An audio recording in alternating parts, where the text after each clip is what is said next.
ফাঁসি দিন আর যাই করুন, যা সত্য তা বলবই।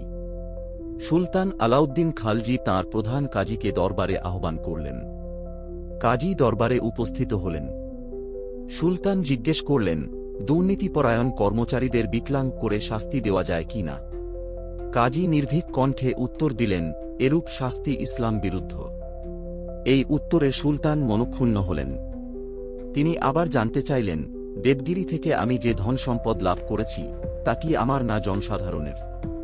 কাজী সরাসরি বললেন, ইসলামের সৈন্যবল দ্বারা অর্জিত সম্পদ আপনার ব্যক্তিগত নয়। এটি অবিলম্বে জনসাধারণের কোষাগারে জমা দেওয়া উচিত। সুলতান আর ক্রোধকে নিয়ন্ত্রণ করতে পারলেন না। জিজ্ঞাসা করলেন, জনসাধারণের কোষাগারে আমার ও আমার পুত্র পরিজনের অংশ কতটুকু? কাজী অবিচল কণ্ঠে বললেন, একজন সৈনিকের যতটুকু অংশ ততটুকুই আপনার ও আপনার পুত্রের প্রাপ্য। যদি খেয়ালের খরচ জনসাধারণের তহবিল থেকে করা হয়, মহাবিচারের দিনে আল্লাহর কাছে তার জবাব দিতে হবে। এই সাহসী কথায় সুলতান রেগে গেলেন।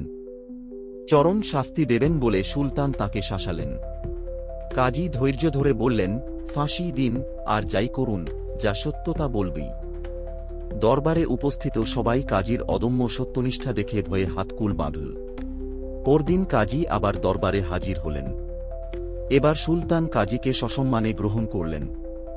বহু মূল্যবান উপহার দিয়ে তাকে সম্মানিত করলেন। নির্মম হলেও আলাউদ্দিন খালজির সত্যগ্রহণের সাহস এবং ন্যায়প্রিয় মনোভাবই তাকে এমন শক্তিশালী ও প্রভাবশালী শাসক হিসেবে পরিচিত করেছিল, যার ক্ষমতা সিন্ধু নদ থেকে রামেশ্বরমের সেতু পর্যন্ত বিস্তৃত।